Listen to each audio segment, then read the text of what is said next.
Hey, what's up, guys? Grizz from Red Force TCG here. I'm here with my teammate Cody. Say what's up. Yo, what's up, guys?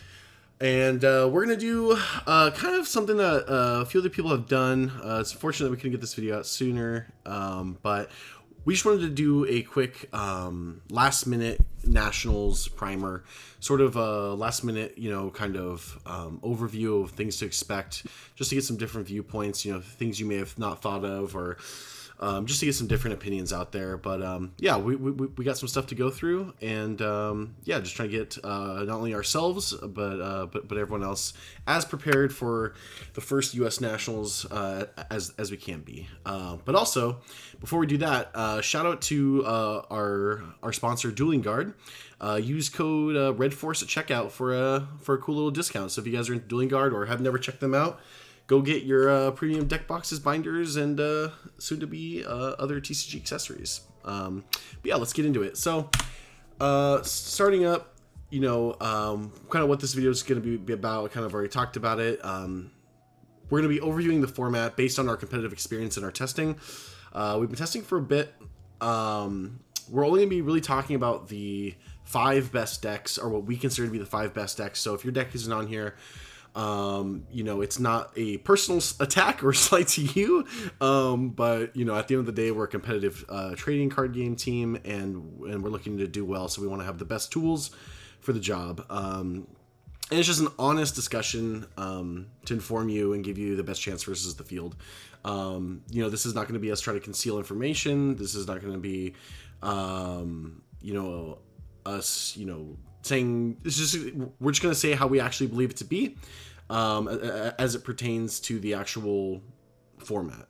There is one thing that we'll conceal, but it won't come up, but just in case some of the boys play a certain deck out there. But all the decks are on here.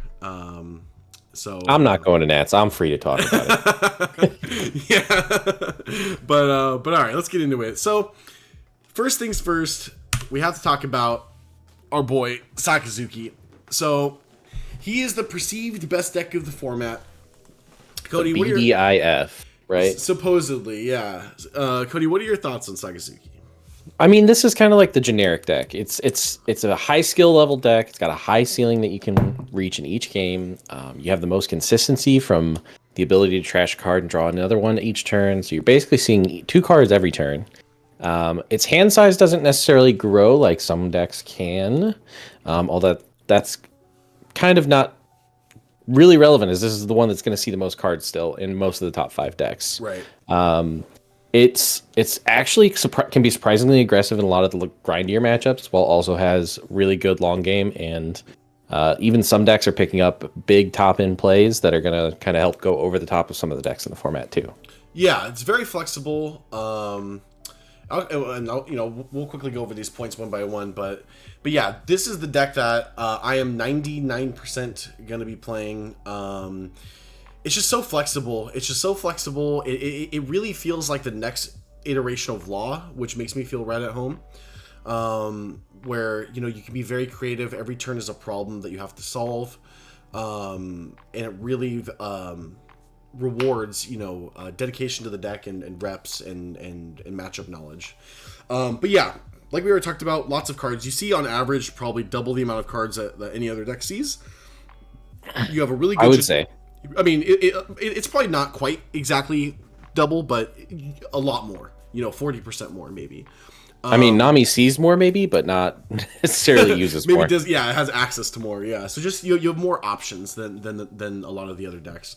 As a good generic game plan, just focusing on board control, focusing on board clear means you're pretty much good into every deck, essentially, at least in some way, in some part, because every deck plays characters, except for Nami. But she still plays characters, but every deck attacks. So just overall, just pretty generic, good game plan. Has a bunch of answers for things you may come across. Just again, being very generic. You know, your removal is what it is, right? Your opponent asks a question, you provide an answer. So it kind of just comes down to that. And and then last point is just super flexible and can be built in a bunch of different ways. You know, it can be built like what I'm now calling, you know, pure Sakaluchi with no top end, kind of tops out a Borsellino, or you can play Kaido, or you can play Mihawk, or you can play 10-drop Kuzan, even though 10-drop Kuzan actually hasn't appeared on any topping deck list, which I think is interesting, but there are a few other options. But I think the meta could develop to that point if we keep seeing the deck list progressing as we do. Yeah. With Nats being this week and there not being a lot of tournaments after that, I mean, especially with the format changing once the Uda deck comes out, Yeah. I doubt that we go that far into it, but it does help in yellow a lot, for sure. For sure, especially into things like, you know, like Sky Island and Nell, where they can go wide and tall. Having the 10-drop Kuzan is definitely, you know, if you can live the turn you play it, or the turn after you play it, if you can stay alive, then obviously it's insane. So a few of the reasons why maybe you wouldn't want to bring Sakazuki, it is extremely, at least in my opinion, especially in the mirror, it is pretty reliant on seeing RHL. And if you guys don't know what RHL is, it's Rebecca, Hina, and Lucci. A lot of the times it can come down to, and I've had this happen to me a few different times, where Hina is the 22nd card in my deck. I never see a Lucci. I see only Rebecca's, or vice versa. And you need a good mix of the three, at least one of each, to really be able to play the deck at its full effect.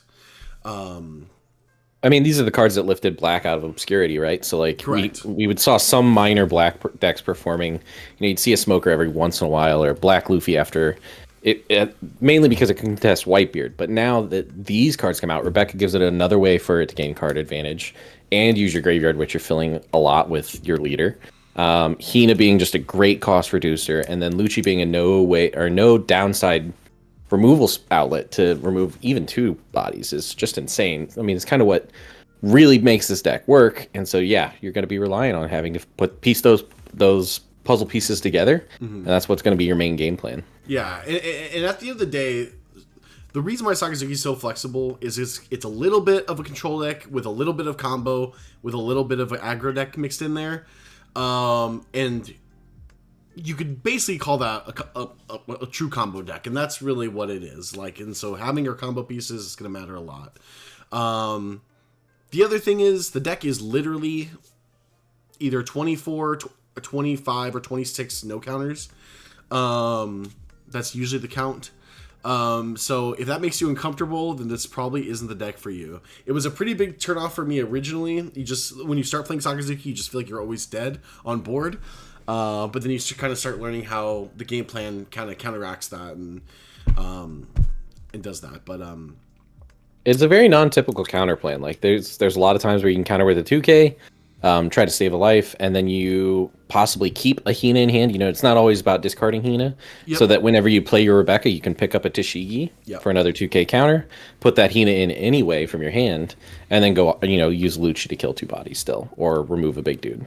Yeah, exactly. The countering in Sakazuki is a little bit different. Sometimes you'll counter attacks that, like in normal decks, you would want to take, just to kind of keep your life healthy, because you might not be able to counter out of bigger swings later. But I've also seen players play it like you would play Law, where you take the first 2 hits no matter what, just to be able to see your combo pieces. And after playing kind of both ways, I think both are viable.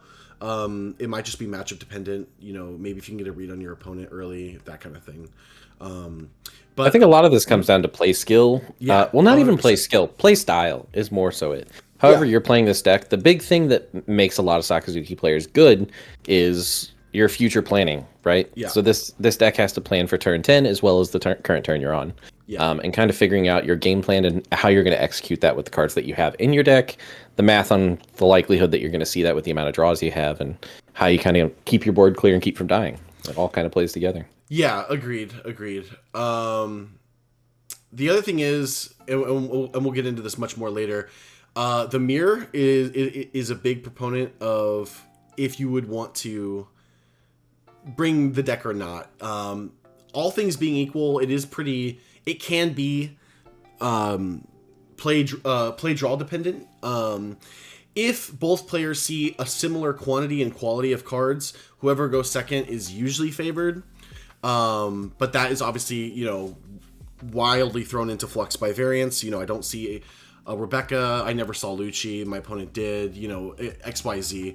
And there is a lot of mirror matches. So if you're not comfortable with playing the mirror as Sakazuki, I would say I would likely not bring the deck, just because I think it's going to be at least out of your 10 rounds you play, expected 10 rounds, 4, maybe 5, I would expect Sakazuki.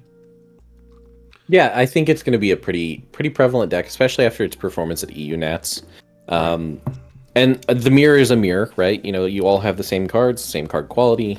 Some of your deck building choices can affect the mirror in different ways. Some of these bigger bodies that people are putting in, like Kaido, really help change the matchup a bit. Yeah. But agreed. Given that both players are playing the same deck and draw equally well, it's going to come down to skill a lot of the times too. Of how you best access and use your cards.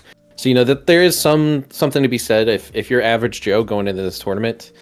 This might be a really good deck that gives you the ability to outplay a lot of people, but you might also run into some people in the top 16 that it might be a big challenge to try and use your cards better than they do. Mm-hmm. So it's a consideration of if you want to bring this deck for sure. I've definitely shied away before in bigger tournaments where I feel like I'm pretty good at card games, but I might have shied away from decks that would be more skill dependent, because sometimes you need to take advantage of the luck you can get in a tournament as well. Yeah, definitely. And going along with kind of building off what you said and going back to our last point of our pros list, the other thing I've noticed about Sakazuki mirrors is it can feel a little RNG, where it's like, how you've built your deck. How has your opponent built their deck? Are they playing top end? Are they not? Which top end are they playing, if they are? And how does that match up into what you've brought? Can feel a little RNG.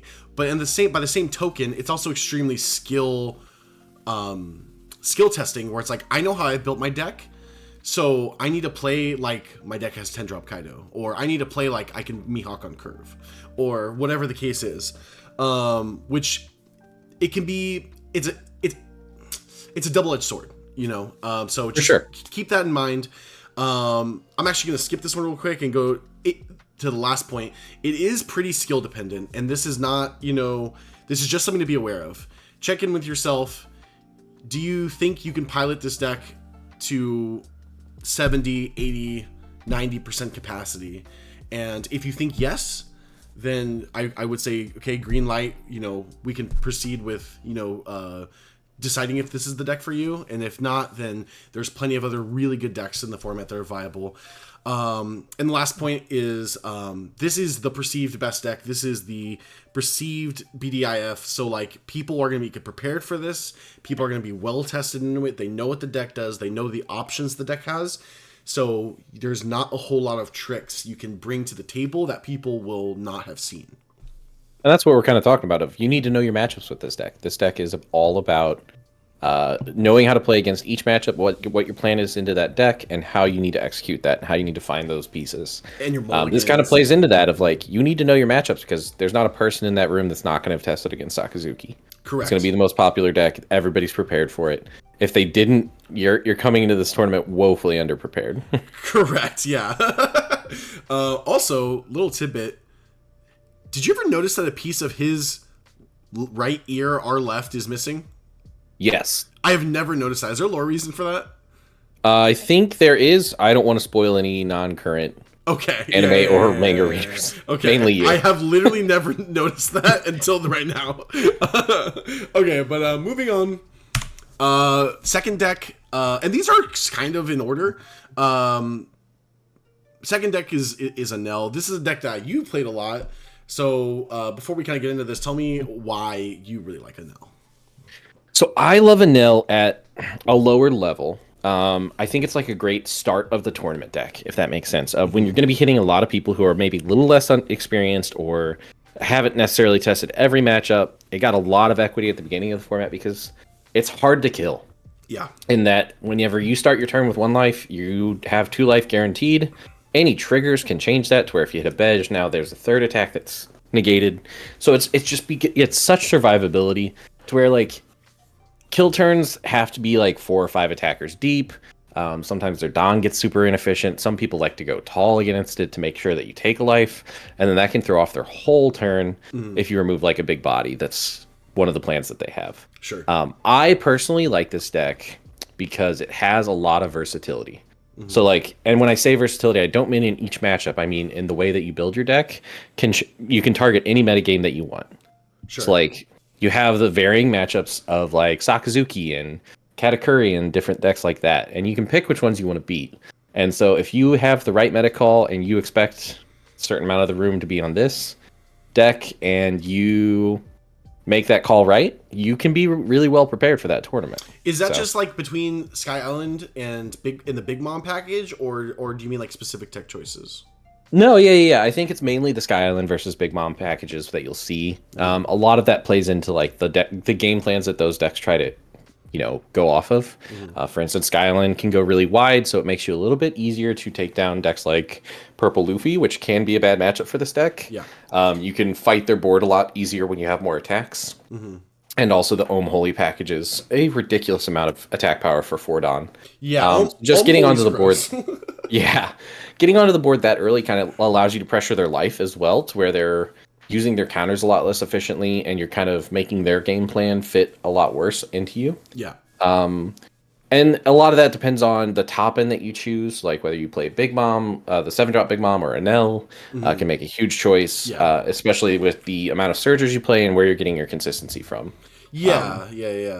I think that's a really good point, and I also just wanted to point out that in general, and correct me if I'm wrong, but like Sky Island is going to be a little bit more aggro leaning. So if that's more your vibe, I would look into that. Big Mom is a little bit more mid-range, a little bit more, I'm playing one guy a turn, but it's very high impact. Would you say that's about right? I would say that's pretty close.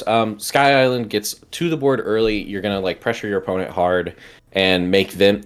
If you put somebody under pressure, the only downside is you're often either not attacking or exposing bodies to attacks that mean that you're getting less life, which can be, a little bit detrimental to your game plan as it's emptying your hand a lot faster. As this deck can basically go to one pretty easily. Like I don't counter a lot of attacks in the early game because you're just gaining card advantage. And once you get to one, if they're, willing to give you a free attack into that one life whenever you're going to regenerate from your leader, it's just free cycling that allows you to see more cards. And so it allows you to kind of sculpt and build your hand with your leader effect. Yeah. Good players will not attack into that last life if they only have one attack, or if they're not sure that one will connect after that. Like 2 5k attacks is not going to get there against an NL player usually. Yeah. But yeah, I think the main difference between the two decks, you kind of get the tall version where you're going to play multiple dudes a turn, you're going to set up these boards, and then you're going to kill your opponent really fast with these big bodies. Or there's the low to the ground where I'm going to like pressure your hand, pressure your board, and kind of grind out my opportunities with cards like Enel that are really resilient, Ohm and Holy, which kind of are the payoffs of getting some searching done.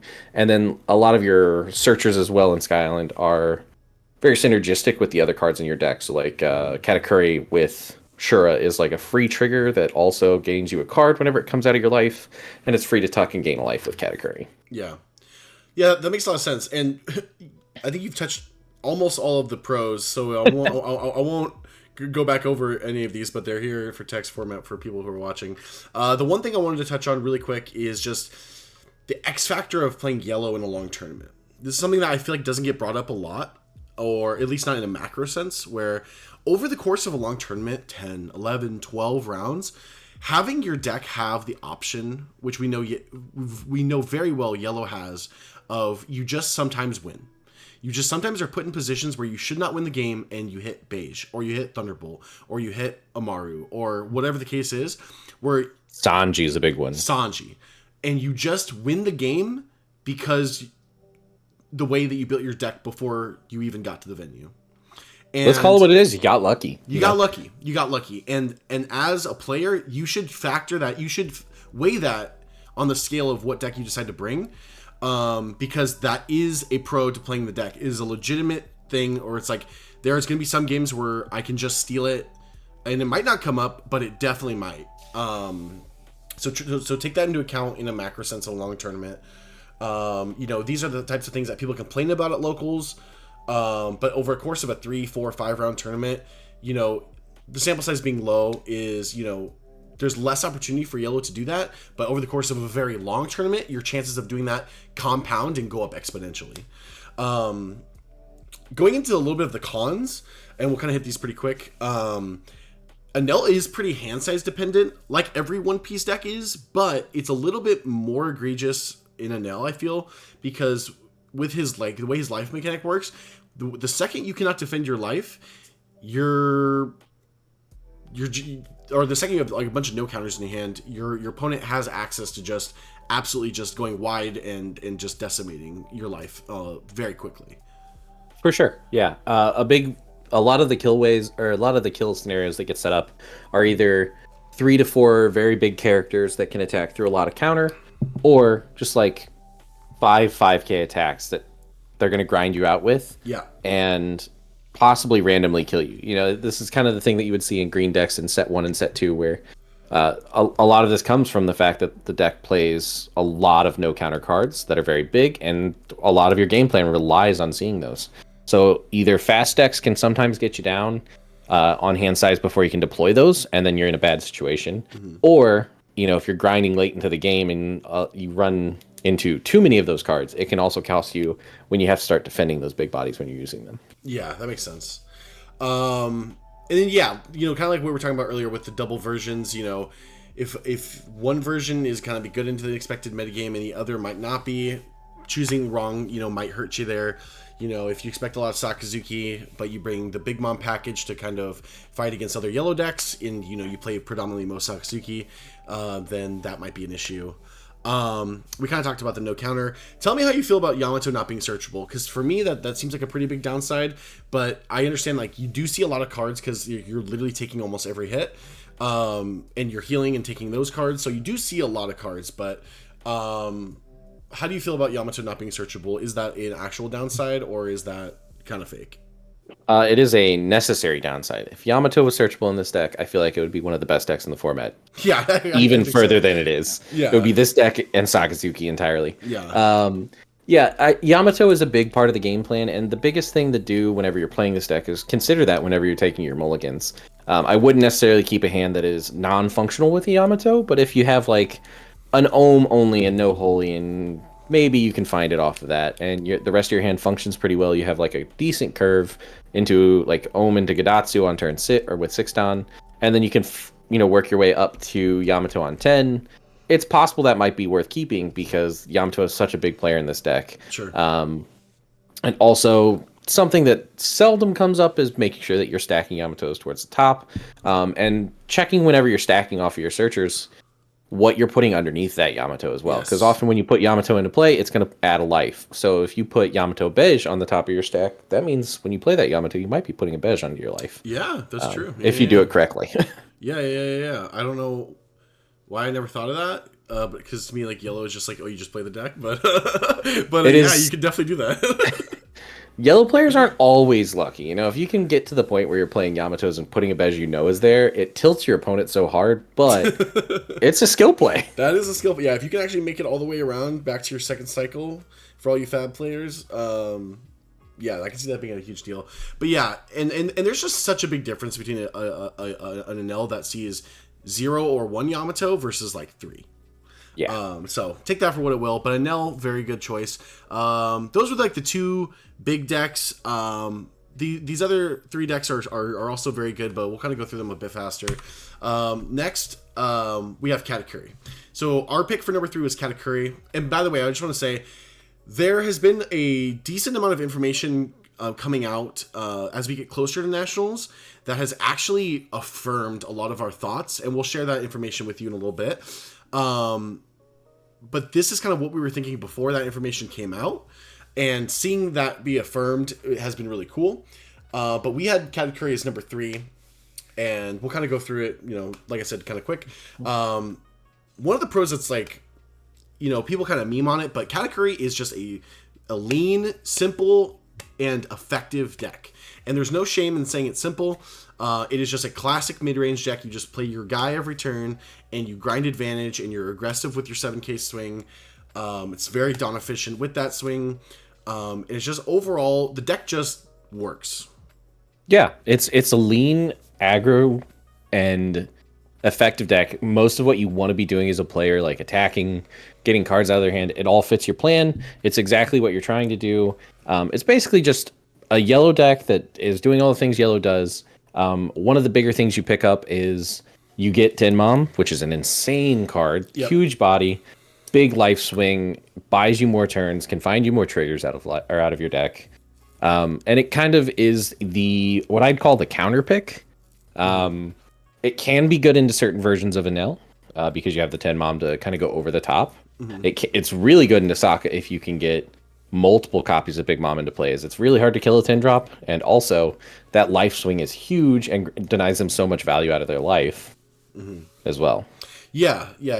Absolutely. I would say in general, and I haven't actually checked the data to see if it affirms this, but in general, I would say Katakuri is going to be advantaged against other non-yellow decks because of Ten Mom. Or I should say, I guess just break it down for what it is. Katakuri is going to be advantaged against Enel because Katakuri has access to Ten Mom and Enel doesn't. And in the yellow mirror, a 2-life swing is just an insane, like, it is not only a 2-life swing, but it's a 2 trigger swing on top of that, if that makes sense. And it's just, it is very big. But he is also, he's, in my opinion, and I think a lot of the teams, he's one of the two what we call fork decks in the format. And what a fork deck is it forks the meta to attacking it in a different way or in a different angle, and kind of splits the field's decision making. So in this case, Katakuri is really good into Sokka and into Enel because of that Tenmom. And your other matchups, you might have some other problematic matchups, but you're so good into those two matchups that it makes him viable, like based off that, like just by itself. So it kind of forks the meta. I do want to say real quick that Enel can beat Katakuri. 100%. If you execute a game plan with Sky Island where you're very aggressive, you focus on Ohm Holy and Russian Nels and getting their life down super hard. When they play that 10-drop Mom, it can sometimes not be enough. It can. But you're still at a disadvantage. Yes, absolutely. You're playing from behind, and you have to have a very specific plan to get through that matchup. Yeah. But it is beatable, but that also means that you're playing a Sky Island version, which I personally think is a little worse than a Sokka. So that's kind of the fork that you're running into of, like, if you're trying to beat this Katakuri deck, you're possibly weakening your matchups in other areas. Yeah, definitely. Wait, did you say you think Skyland's worse into Sokka than Big Mom? I do, honestly. Sokka, Big Mom Sokka has a lot more top end and just plays a little bit better, I think. Interesting. Okay, gotcha. But yeah, some of the cons, it's kind of similar for Enel. A lot of like high drop. Your hands can clunk with these big beefy guys that don't counter. So if you see a lot of them early, it can be kind of hard. And then Katakuri just classically loses to like very fast and very aggressive decks. So some examples I put here were Red Green Law and Red Purple Law, which we don't expect to see too much of, unfortunately. But Ploofy is another big one where it's like how much Ploofy shows up in mass really makes a difference. So kind of like we said earlier, forking the meta, you're less good into Ploofy, but you're really good into these two, like a Nell deck or a Nell and Sokka. It can be a double-edged sword. Yeah, for sure.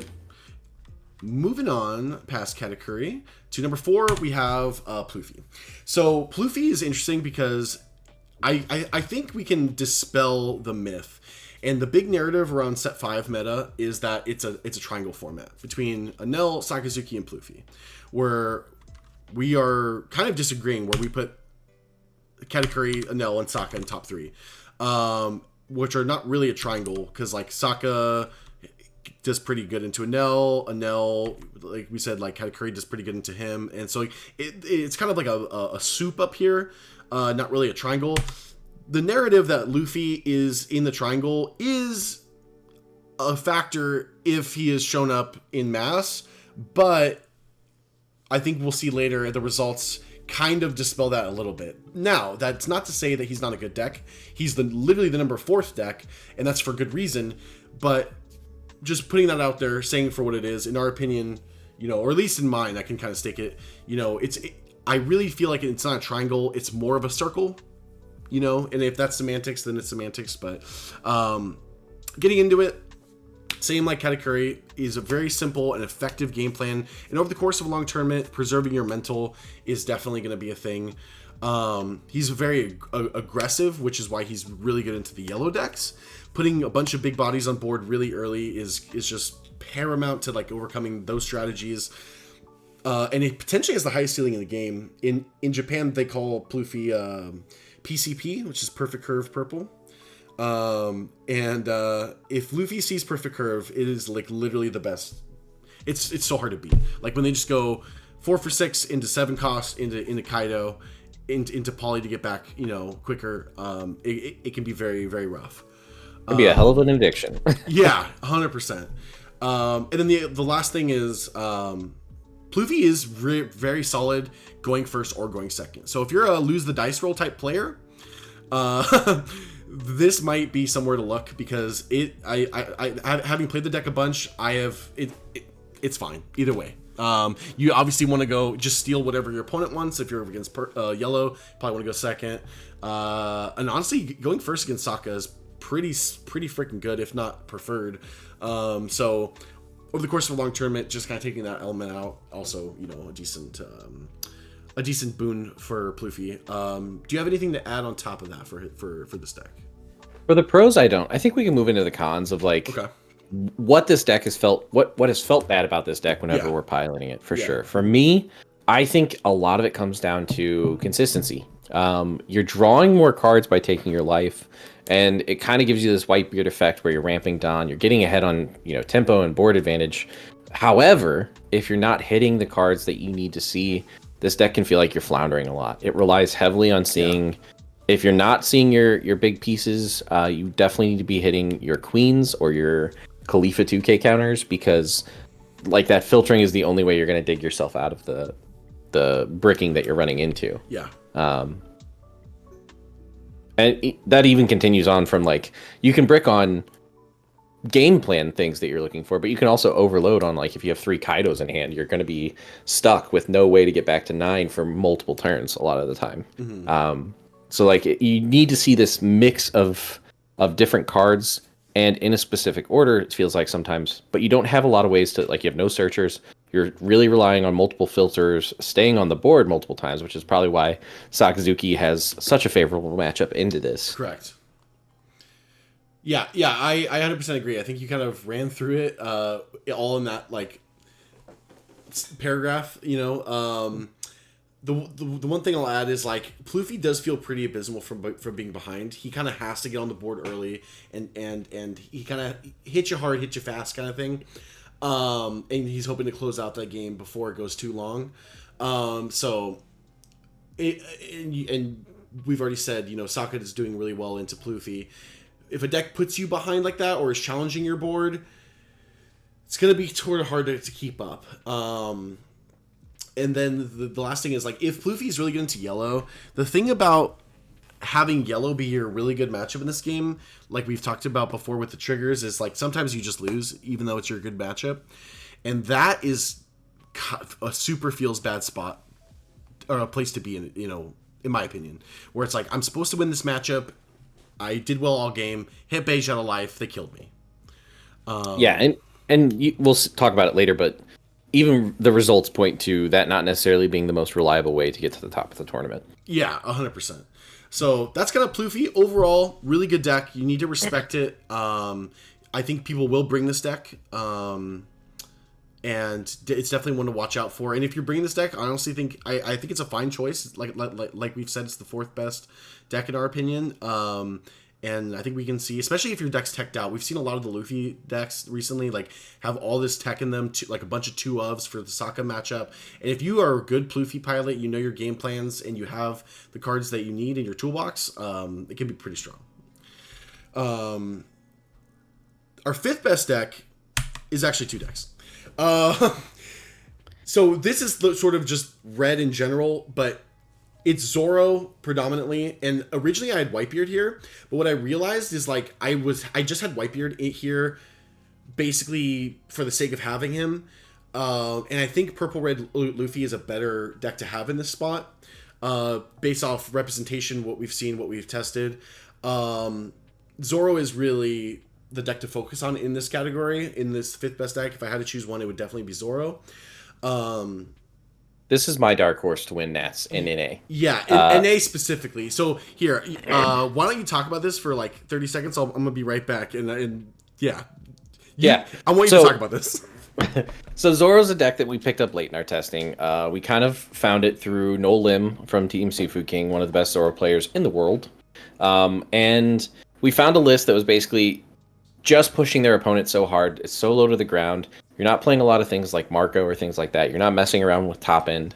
You're just getting to the board very quickly. Luchis, you need multiple Luchis from Sakazuki to keep up because you can outpace them with the amount of bodies that you can put on the board. And then you push your opponent to 1 or 2, and then use these rush Luffy's or Diablo Jambes to push the last 2 life with huge attacks that Sakazuki isn't able to counter. It has some problem matchups, and Nell being the biggest one, because they can gain life so much, it's hard to close those last few life. I think the main reason to take this is if Sakazuki is going to be a large portion of the meta, and you have game into Katakuri as well, then it can be a very good pick into the meta that we're calling. So a lot of the versatility that you get from this is going to be in cards like Makino, in Magura as well, that are going to be continually buffing your searchers that keep your hand full, but also keep attackers on the board. So you're also going to be playing cards like 2K Brook. It almost looks like set 1 Zoro, where you're going to be deploying characters to the board that give you utility and enhancing your attacks for that turn, and then once that attack for that turn's done, you're going to get that body next turn that's going to add you even more attacks. Into Sakazuki, the reason this is so good is because we're getting into very blocker heavy metas. 3 of the top decks we said can brick on on low counter decks. A lot of the way they rely on that is using cards like Perplufi, 5-drop kids and queens blockers. In Sakazuki, it's the main combos of Rebecca. You're also playing Borsalino, and you're also playing Sabo in a lot of the decks that are big blockers that they plan to leave to protect their life total. And when you just navigate around that mechanic entirely with cards like Diablo Jambe or the Rush Luffy, you kind of create a huge opening in the metagame that can gain you a lot of advantage. I would say this is it's a very big meta call, and you really got to dodge some of the decks that are really bad for you. I would say Enel is just almost unwinnable.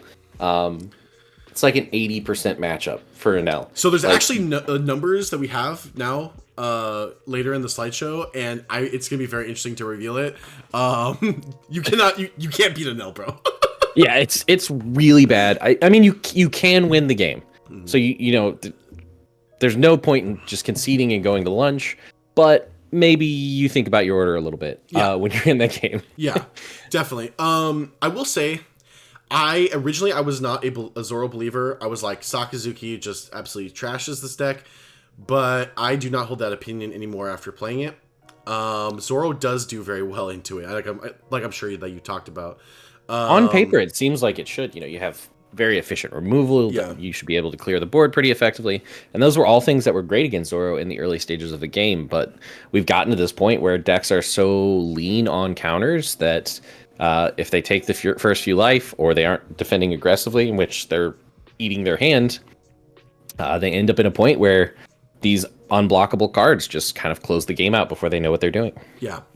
But yeah. Zoro, I feel like, is a really big contender. It's probably the deck I'm most afraid of taking Sakazuki. 100%.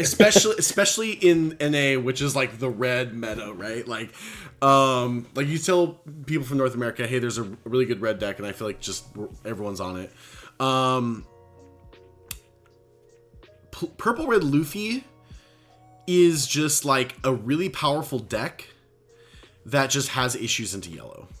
Like pound for pound on paper, just an extremely powerful game plan that just like has issues against yellow, unfortunately, and has like about a 50% matchup into Sakazuki. So just overall, very good deck that's not super well positioned currently.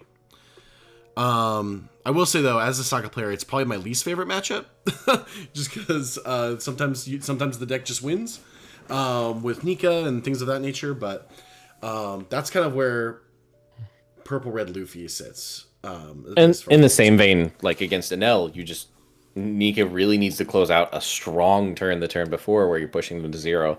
Otherwise, they just start again with 2 life. Yeah, and if you And play, it just does nothing. yeah, if you play Nick on an empty board, it literally does nothing against an L. So yeah, we've talked about like how both these decks kind of lose to an L, or especially Zoro. Luffy does, but maybe slightly better. But the consistency issues. If Pluffy doesn't see, or if Purple Red Luffy doesn't see top end, you're kind of cooked. And that might be, I only saw one new gate, or I didn't see Gear 5 Luffy at all, or things like that. If it doesn't see its counter, like its rad beams and things like that, you're gonna have issues. Purple Red Luffy sees a very low amount of cards, only having 3 life, and not really having any way to build card advantage. You have your searchers for card selection, but as far as building advantage goes, it's not the best. And then Zoro, kind of similar. If you're an aggro deck and you draw your hand of nothing but Diablo Jambe and no counters, it can be rough. Zoro is much more consistent than Luffy is, but also consistency can also apply to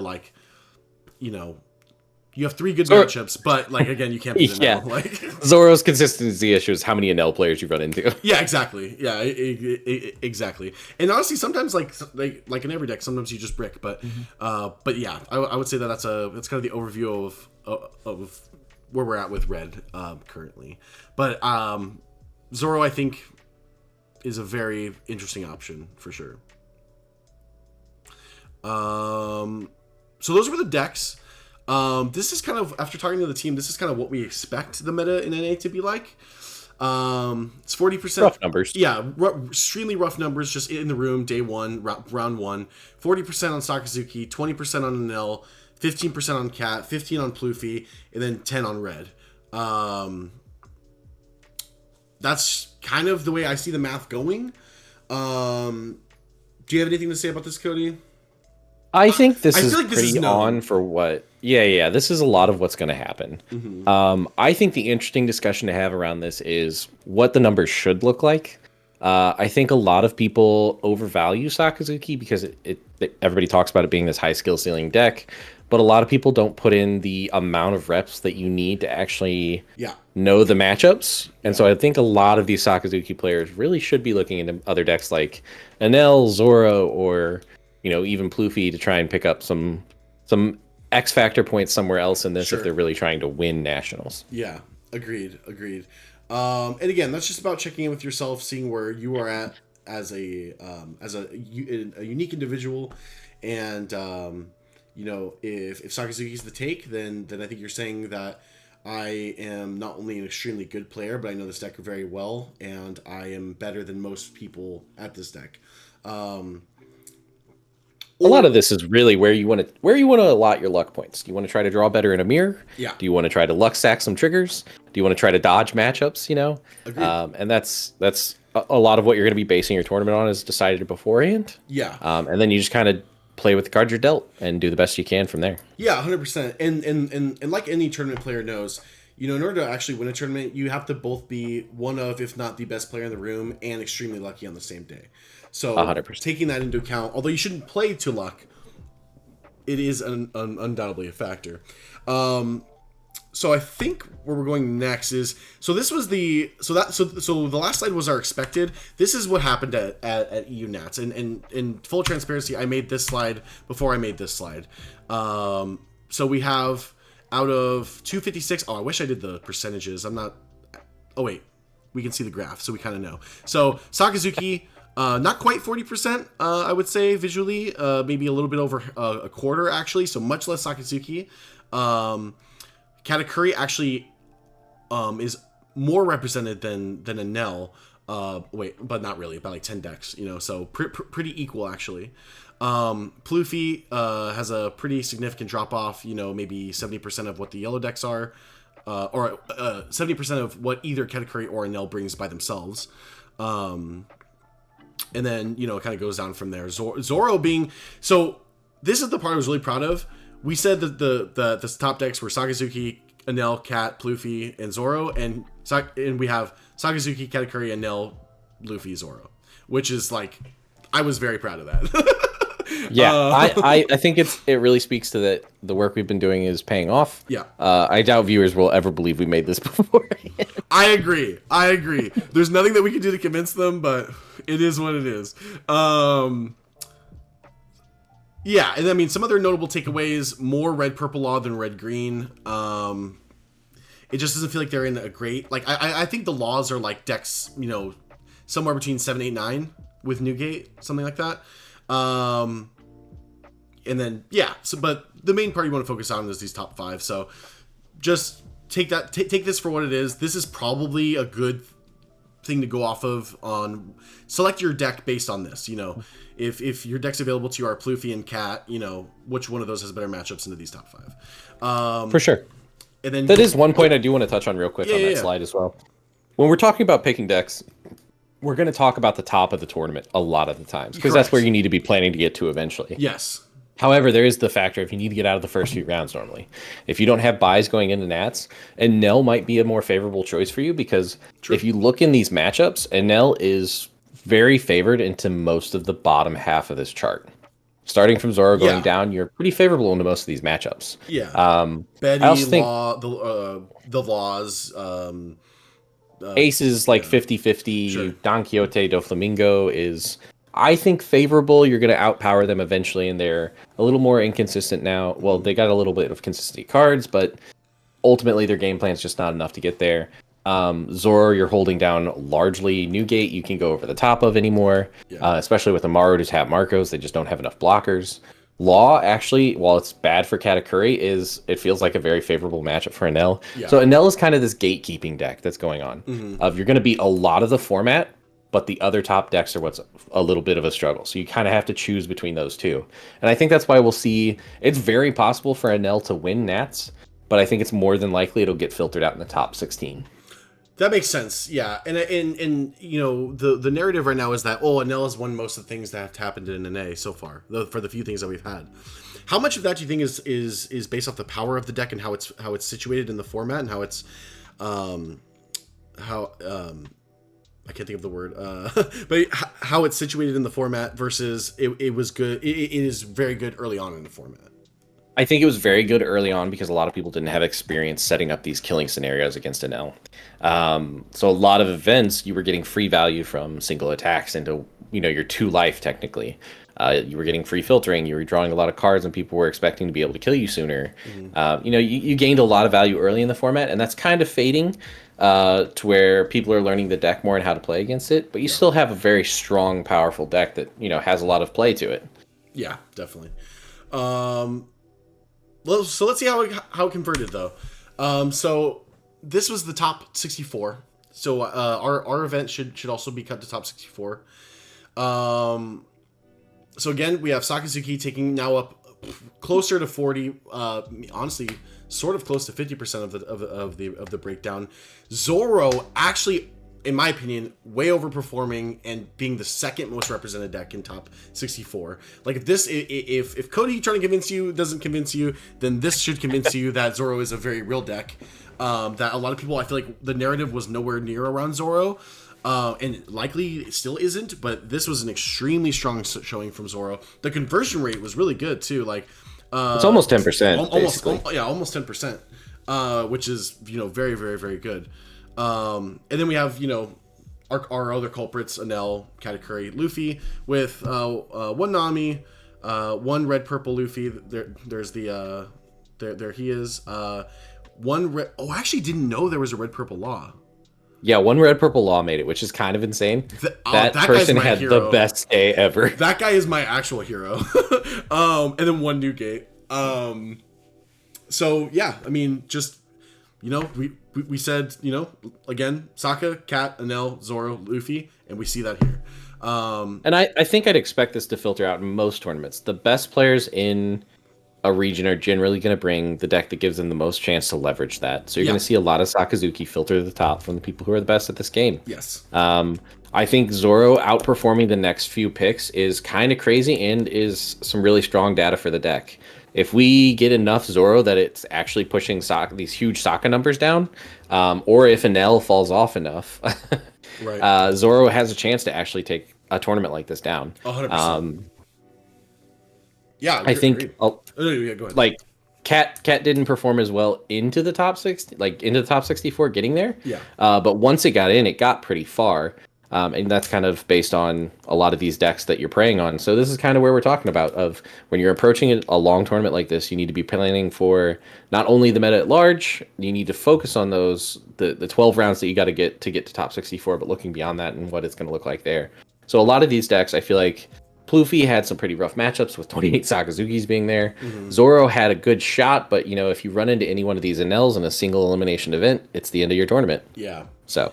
Yeah, exactly. And then kind of looking at it from the cat side a little bit, kind of what you were talking about, like you have all these Sakazukis to prey on, but there was almost as many Plouffes as there are cats to kind of check that. There was a Nami that if you got really unlucky and got matched up into the Nami could kill you. Any of the Zoros can kill you. And then there's a slightly favored matchup against Enel. So I can see why Katakuri might not have performed. It might be a very good Swiss deck, but once it gets into the top 16 or top 64, maybe starts to feel a little bit more sus. But still, probably performed great. I mean, fourth most represented. I don't remember what the highest placing was. I think it was around 6th or 7th.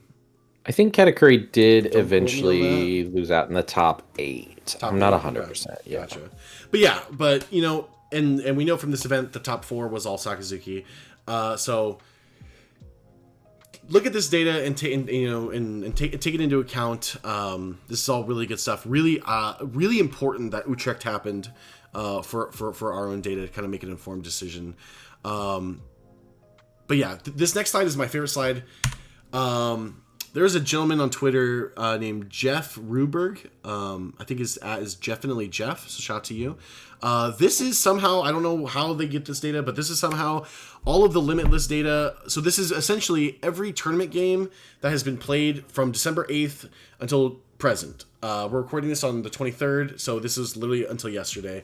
So this is every LPO5 match played in a major tournament, I believe, that has been recorded on Limitless TCG, which is where they track like top players in every region. So a few things to point out. The top 5 is exactly what we thought. Sakazuki, Enel, Katakuri, Plouffe, Zoro. So again, really cool. If you don't believe us that we thought that, that's okay. But really cool that that's what we're saying. And then that's what we're seeing. I just saw Zoro's Enel matchup, and it is 15.7%. It is worse than I thought. I wanted to point that out to you. So when we say, guys, you actually can't beat Enel and Zoro, there's a 15% chance, 16% chance average players that you beat them, and that's over 90 games. And 90 games is lower on the sample size, but that's still a decent sample size. And these are decent players, or at least you have to assume they're decent players, right? Or to good or extremely talented. So yeah, take that for what it will, or for take that with however you will. I will say a few things I wanted to point out were just how good Sakazuki's matchup into Plouffe is. 64% is extremely dominant. And the Enel matchup I thought was going to be closer to 50-50, but we actually see Sakazuki having a really, really decent win rate into Enel here at 56%. Yeah. But then it kind of gets mirrored by its pretty poor win rate against Katakuri at 46. So kind of checks and balances there with the yellow decks. And I think a lot of this comes from the bias that the meta at large has had towards Sky Island. Yeah. I think the Big Mom package allows you to go a little bit over the top of Sakazuki in some matchups. Yeah, that's like some tech choices can kind of swing that either way. But it also swings your Katakuri percentage in the other way, I think, as when you're trying to go over the top and they're actually playing 10-drop Big Moms, you're often going to lose that matchup if you're going a little slower. So it really, again, we're talking about how if you're picking an L, you need to kind of look at the meta you're expecting. A lot of Sakazuki, a little bit of Katakuri. So you kind of run into almost Zoro problems of like, which one do you need to dodge? Yep. 100%. I actually was looking at red purple laws win rates here. He has a 70% win rate into Luffy, or into red purple Luffy, which is surprising because on paper Law should not win that, but That It is, is a 7 game sample size, yeah, so yeah, I yeah, mean yeah, it's not yeah. huge, True, true, but true, true, so true. if you know the matchup, apparently it's very, very winnable. Yeah, true. And yeah, a lot of his, his highest sample size is 104 games, and losing to Sakazuki, which we kind of know is the case. I'm trying to look at this, like, see if there's any other things to glean other than just hard data, but like, Katakuri has what one oh, you know what? Here's a big one. Katakuri into an L is very, very, very slightly unfavored at 49.8%. Basically dead even. Yeah, So this whole yeah. so we even said we feel Cat is favored into an L. The numbers do not necessarily reflect that. And I think this kind of reflects what I was saying, in that the matchup's winnable. It's not Zoro into an L where you might as well go get lunch, but it is a matchup that if you approach it right, you get a little lucky with the opener that you can get, and even mulliganing aggressively to try to execute the plan that you need to execute against them, you can win that matchup. Yeah. I beat it a lot at locals because I get very aggressive. I spread my board very wide with Sky Island, with Holy and Ohms, and I make a lot of attacks to try and push their life to 1. Possibly even, on your 6-on turn, you're sending a lot of 7s, and then the following turn, you normally would be playing a Katakuri. You might take that turn off even to pressure their life to 1 to just make sure that they can't jam a 10-drop big bomb. Yeah. That's very true. So that's a really interesting data point right there. Just the matchup being that close is not something I wasn't expecting. And then the other thing I want to point out really quick is Anel actually has a positive win rate into Ploofy, which also challenges the narrative, Yes. which Yeah. is very interesting. I have felt like Ploofy is very winnable.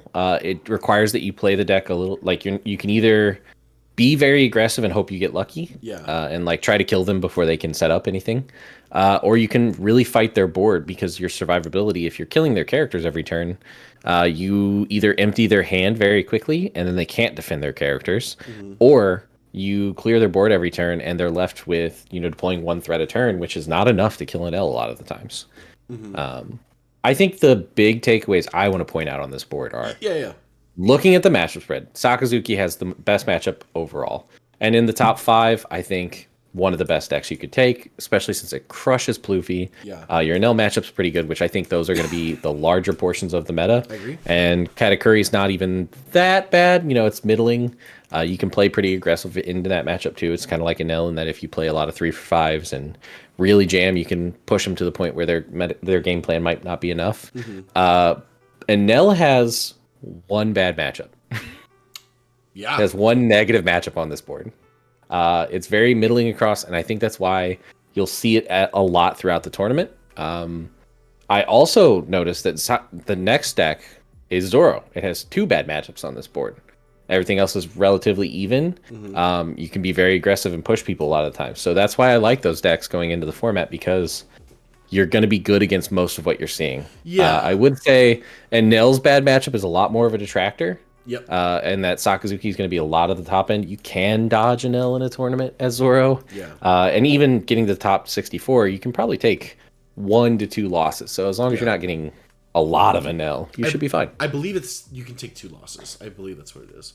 But yeah, that was one thing I wanted to highlight really, really quick, is like, you are gonna have bad matchups on any deck. Which ones are they?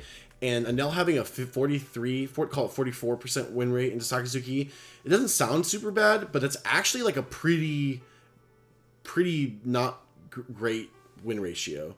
Yeah, you need to get lucky to win that matchup, is what that basically says. Correct. Like, when you talk about win ratios over the course of a lot of games, like, for example, in League of Legends, if a champion has a 55 to 56% win rate, it's considered broken.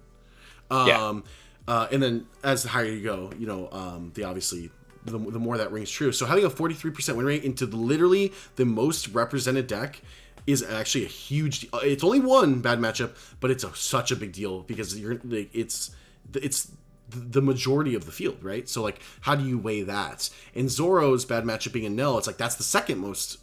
It's a big issue I mean? with the So deck, unfortunately. they have less bad matchups, but the ones that they do have are extremely more prevalent. You know what I mean?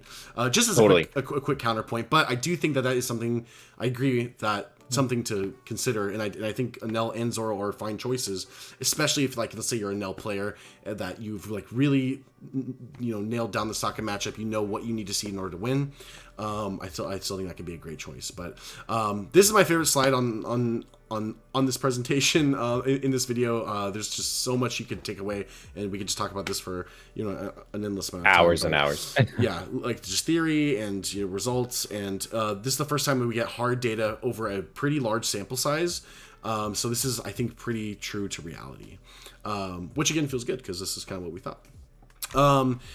So major takeaways and kind of answering the question of, like, what should you take to Nats? I think there's, like, 3 good options. I think it's Sokka, it's Enel, it's Cat. It's the top 3 of our top 5. It's the top 3 of the top 5 on the Limitless board that we just saw. And I think these are the decks that are just going to give you the best chance to win versus the field. And kind of like what we talked about, Sakazuki just probably is the best deck in the format. Just the game plan is so generic, it's so good, it's so sees so many cards, it's so many opportunities, that it just kind of gets percentage off that. And then Enel just absolutely destroying all the aggro decks, and then Katakuri just kind of being able to go over things with Tenmom. These are the decks I would be looking at. I agree. A lot of these flow the same way for me. I think if I was taking Zoro, it would be a 2 a.m. decision the night before, and I don't think I could lock my list in at that point, so I'd probably be playing Enel in this format. Yeah, definitely. But yeah, that's kind of all we have. It's definitely longer than what we thought, but this was kind of our, I guess at this point, sort of our deep dive into pre-Nats. I'm literally about to go to sleep, to go to work, to get on a plane. And yeah, should be a great event. I'm really looking forward to seeing how all the boys do, and stay tuned for that. Follow us on Twitter to get regular updates. Yeah, we are going to be posting on Twitter a lot on the weekend, just to, get information out there, because with no stream happening, it's just kind of unfortunate. But thank you guys for watching. Do you have any final thoughts, Cody, at all? Just wrapping it up. No, I think we wrapped it up pretty well. Okay, cool. Just want to give you a last hurrah. But yeah, thank you guys for watching. Check out Dueling Guard, great sponsor, and follow us for more. Appreciate it, guys. See you guys.